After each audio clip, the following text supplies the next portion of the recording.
In this video, I'll walk you through my latest acoustic guitar pedalboard setup. I will also explain this mysterious addition to my board. This piece of wood is an extremely useful tool and it's added a new dimension to performing, so I'll get into that a bit later. Earlier this year, I purchased a new Stomp pedal as my previous Stomp pedal broke. I also have a video comparing my new Roland SPD One Kick to my Horse Kick Pro Stomp pedal, which stopped working a while back, so you might want to check out that video to learn more about the two Stomp pedals and how they compare. By the way, I'll leave links in the description to all the gear talked about in this video. So, I've never used a looper pedal live as I've always wanted to play everything myself with no previously recorded parts, which includes loop guitar parts. Recently, on a rare night off, I went to see a friend's acoustic duo and he was using a looper pedal for occasional solos. Seeing the potential of the looper pedal, and after being convinced by Claire, who's the awesome singer I play most gigs with, I did a bit of research and I ordered a looper pedal the next day. I have used loopers before, although only for a bit of fun and for teaching. The loopers I've used in the past haven't been that great. The looper on my Kemper, for example, would never create a usable loop. No matter how hard I tried to stomp at the right time, the timing of the loop would never be perfect. I think it's due to some sort of latency with the Kemper remote foot switch or the Cat5 cable, but whatever caused the problem, I've never used the looper live. So I purchased a TC Electronic Ditto X2 looper, and this looper pedal is a different beast. The Ditto is awesome, and well-timed loops are super easy to create. I went for the X2 as the two foot switches allow me to set up a loop early in the song. I can then stop recording whilst I continue playing, and then recall the loop later in the song when I want to rip a solo over the chord changes, add a harmony, or whatever other creative idea I want to try. I'm still getting used to using the looper as it takes practice to get usable results, but it's so much fun being able to play single note solos when playing in my acoustic duo. There have been a few awkward moments at gigs when I've forgotten to erase a previous loop, and I burst into a solo over chord changes from a completely different song. Yes, that has happened. I have also mishit the foot switch and the loop I thought I'd recorded has not been created, so every day is a school day. All this will get better with practice, although in the meantime it's quite fun getting out of awkward situations.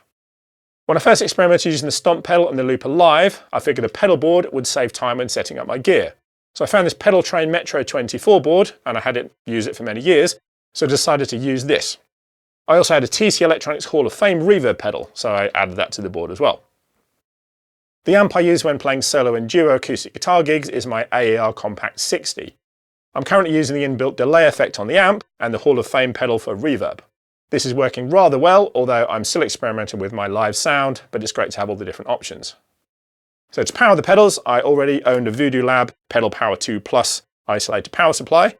So that will complete my board, providing clean power and eliminate any problematic electrical noises. So I had a plan. One big problem is that the added height of the Pedaltrain board made stomping and looping uncomfortable as the pedals are now far too high off the ground. To solve this problem, I experimented with various pieces of wood to find the ideal height on which to rest my heel. So off to the woodyard, and a 95mm by 45mm piece of wood cut to the correct length not only provides perfect heel support, it also fits snugly into the underside of the Pedaltrain board, so everything fits nicely in the case. Awesome! So far so good. Although I discovered a big problem at the next gig when I was using the board and the wood block. A piece of wood placed on a shiny wooden stage slips. Yes, my new wooden heel rest was moving all over the place. It's difficult enough trying to think about stomping and creating loops, but when your feet are sliding around it made the gig almost impossible to play. I thought of many solutions, most of which involve fixing the wooden block to the front of the pedal board, but I then remembered my DIY Doctor anti-slip gripper rolls. I purchased this material to stop my previous Horse Kick Pro Stomp pedal from sliding around on the floor. I also used the non-slip material for various recording gear, hard drives, etc. that are on my work desk and to keep them from moving around when I'm swapping cables. So I cut a piece of the non-slip matting so that it would fit under my pedal board and have the wooden block heel rest sitting on top. So far so good. A few gigs played with the new setup and my newly required tap dancing to operate the musical toys on my board is going very well. It will be a while before I'm totally comfortable with stomping and looping as there is so much going on, but with practice it will only get better and there is so much potential when using my new acoustic guitar pedal board. One other thing to mention is guitar position when playing live. It's more important now than ever to have a comfortable sitting position when playing with the added foot stomping requirements. Different venues have chairs of all different shapes and sizes. I always use an ErgoPlay guitar rest when playing acoustic guitar, as this provides the perfect playing position and eliminates any back problems that you might get from twisted spine when using a footstool or guitar strap or crossing your legs. I have an older video that demonstrates the ErgoPlay guitar rest, so you might want to also check that video out. Oh, and a 5-meter kettle lead. Dead cheap, and one of those things that I wish I'd bought sooner. as it saves using extra extension cables if there's no power socket close by. I simply plug the Voodoo Lab pedal power supply into a socket and you're up to 5 meters away. So as a guitarist, get yourself one or more extra long kettle leads. They are so useful. So back to the mysterious piece of wood on my board. What's all this about? Well, one thing that I've read a few people complain about with the Roland SPD One Kick is that the Stomp pedal is very sensitive and it can be triggered if it feels vibration through the floor. There is a sensitivity control on the side of the pedal to combat this, although I have discovered that I can use this to my advantage. When mounted on the board, the Roland SPD One Kick gets triggered very easily if I tap the board with my foot. I'm usually stomping on beats 2 and 4, but I can now add in extra beats with my right foot. Genius!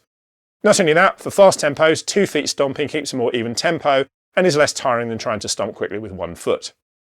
So, that's it. The extra piece of wood is an extra stomp. I also use it to rest my foot on if I'm not adding extra stomps. My foot is also right next to the main looper button on the Ditto, so it's very helpful when it comes to using the looper. So, there you have it, my new acoustic guitar pedal board.